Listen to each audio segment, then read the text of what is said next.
বন্ধুরা, আজকের এই ভিডিওতে আমরা আলোচনা করব সেই 6টি বিষয় নিয়ে যা মাথায় রাখলে জীবনে দুঃখ আপনাকে ছুঁতে পারবে না এবং আপনার কখনোই মন খারাপ হবে না। মানুষের যে কোনো সমস্যার সমাধানের দুটি উপায় আছে। একটি হলো কেবলমাত্র বাহ্যিক দুনিয়ার উপর নির্ভর, আরেকটি চিরকাল ও পরকাল দুটির উপর নির্ভর ধরুন। আপনার মোবাইল বা ল্যাপটপ বা অন্য কোনো ডিভাইসের কোনো সমস্যা হলে আপনি কার কাছে যাবেন? অ্যাপসোসের কোনো সমস্যায় আপনি গুগলের শরণাপন্ন হবেন। টেকনিক্যাল কোনো প্রবলেমের জন্য আপনি এক্সপার্টের কাছে যাবেন। এরা কোথা থেকে শিখল বলুন তো? অরিজিনাল মেকার দেওয়া ম্যানুয়াল বা ট্রাভেল শুটাররা এই যন্ত্র ভালোভাবে ঠিক করতে পারে, কারণ তারা এই জিনিসটি তৈরি করেছে। তারাই জানে এর সমস্যা এবং সমাধান এক সহজ হিসাব। যে জিনিস যে তৈরি করেছে সেই তার ভালো মন্দ সব থেকে বেশি জানে ওটা কোনো সমস্যা হলে কিভাবে ঠিক করতে হবে। সেটা তার থেকে ভালো অন্য ও কেউ বলতে পারবে না। ঠিক আমরা আমাদের এই মনের সমস্যার জন্য আমাদের যে সৃষ্টিকর্তা, আমাদের যিনি মেকার ঈশ্বরের কাছে তা দেখাতে হবে। ঈশ্বর আমাদের মন খারাপের জন্য কি সমাধান দিয়েছে সেটাই তো আমাদের ট্রাবল শুটার। তাই দেরি না করে চলুন আজকে তা জানা যাক। নাম্বার 1, কারো মাথার উপর সাধ্যাতীত বা সাদের চেয়ে অতিরিক্ত বোঝা নেই। কারণ পরমেশ্বর কারো মাথার উপর এত বোঝা দেন না যা সে বহন করতে পারে না।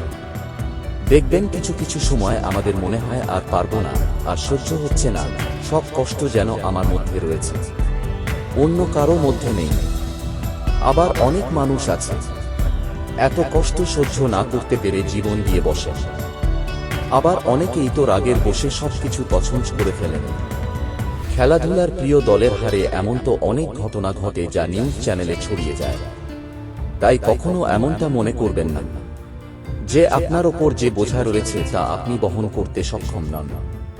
কারণ সবসময় এটা মনে করবেন আপনি বোঝা বহন করতে পারবেন বলেই ঈশ্বর আপনাকে এই বোঝা দিয়েছেন। কখনোই হার মানবেন না, আপনি পারবেন, এই অটুট বিশ্বাস রেখে এগিয়ে যাওয়ার চেষ্টা করবেন। যখন মন আর বাড়বে না তখন ঈশ্বরের কথা মনে করবেন। দেখবেন মুহূর্তের মধ্যেই মন শান্ত হয়ে যাবে। কষ্টের কোনো ঘটনাই ব্যথা তো লাগবেই, কিন্তু সেটা যেন কখনোই আমাদেরকে শেষ না করে দেয়। নাম্বার 2, অন্ধকারের পর আলো আসে। ঠিক তেমনি জীবনের কষ্টের পর সুখ আসে।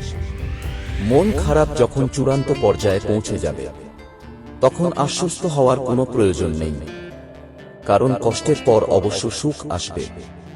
এটা ঈশ্বরের বিধান।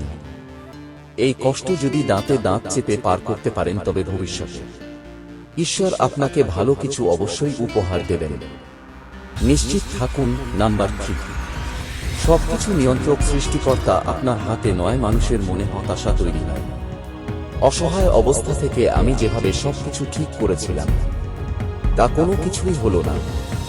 সবকিছুই আমার বিপরীত দিকে যাচ্ছে, সবকিছুই আমার হাতছাড়া হয়ে যাচ্ছে।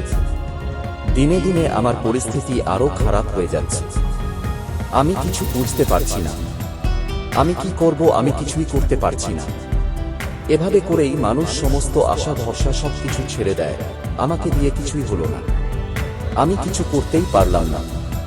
এইসব চিন্তাগুলো বাড়তে বাড়তে একসময় হতাশার রূপ নেয়। এক কথা বলুন তো, এই পৃথিবীর কোন জিনিস কি আপনার নিয়ন্ত্রণে রয়েছে? সবকিছুই তো রয়েছে পরমেশ্বরের হাতে। ঈশ্বর সবকিছু নিয়ন্ত্রণ করছেন, তাহলে আপনি কেন নিজের অক্ষমতা নিয়ে আক্ষেপ করছেন? নিজেকে শেষ করছেন কেন?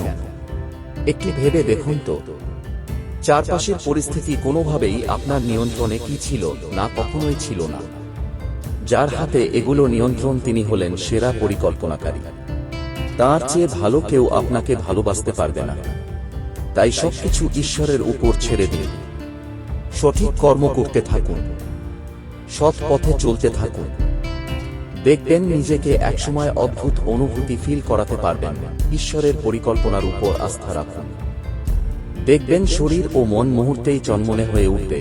নাম্বার 4, সাধ্যমতো চেষ্টা করা। আপনি নিজের সেরাটা ঢেলে দিয়ে বাকিটা ঈশ্বরের উপর ছেড়ে দিন। প্রতিটি মানুষ কোনো না কোনো সময়ে বাধার সম্মুখীন হয়, তাই বলে সেখানে থেমে থাকতে নেই। ওষুধ খাওয়ার পর আপনি কি ওষুধকে বলে দিতে পারবেন যে কি করতে হবে? ওষুধ তার নিজের গুণ প্রকাশ করবে। যখন ঈশ্বর চান না, তখন সেই ওষুধের কার্যক্ষমতা নষ্ট করে দিতে পারে না। তখন ওষুধের কোনো কিছু করার থাকে না। তাই আপনার আমার অধিক চেষ্টা ছাড়া আর কি করার আছে? এক সীমার পর কিছুই করতে পারি না। শুধুমাত্র যেটা করতে পারি সেটা হলো আমাদের দায়িত্ব পালন। তাই আপনি আপনার কাজটা ঠিকমতো করে যান। কাজের ফলাফল দিয়ে ঈশ্বর কখনো আপনাকে যাচাই করবে না। ঈশ্বর আপনাকে যা দিয়েছেন তা নিয়ে কৃতজ্ঞ থাকা উচিত। নাম্বার 5, খারাপ সময় বদভ্যাসকে নিয়ন্ত্রণে রাখা। সময় যখন খারাপ হয়, তখন আমাদের কাছে যে জিনিসগুলি নেই সেগুলি নিয়েই ভাবতে থাকি। এত কিছু যে আমাদের ঈশ্বরের কৃপায় রয়েছে, সেগুলোর দিকে ভুলেও চোখ যায় না। বিপদে আপনার মাথায় হাত বুলিয়ে দেওয়ার জন্য আপনার মা রয়েছে শক্ত করে হাতটা ধরার জন্য, আপনার বাবা রয়েছেন ভালোবাসায় জড়িয়ে ধরার জন্য, আপনার স্ত্রী রয়েছেন, আপনার ভালোবাসার মানুষ রয়েছেন, ভালো বন্ধু বান্ধব রয়েছে, নিজের থাকার মতো এক ঘর রয়েছে, কিছু না কিছু আপনার আছেই। তো এত কিছু থাকার পরেও মন খারাপ করার কোনো মানেই হয় না। নাম্বার 6, ধৈর্য ধরার চেষ্টা করে। ঈশ্বরের প্রতি প্রার্থনা করা। একমাত্র ঈশ্বর রয়েছেন যিনি সবকিছুর উপর ক্ষমতাবান। কাজেই সব দুঃখ কষ্ট তার কাছে ঠিক করার কোনো ব্যাপার না। ঈশ্বরের কাছে কোনো কিছুই চাওয়ার নেই। তার যখন মনে হবে তখন তিনি দেবেন, তার আগেও নয় পরেও নয়। সুতরাং আপনার হাতে যখন কিছুই নেই, তো এত চিন্তা, হতাশা, দুঃখ কষ্ট কিসের জন্য?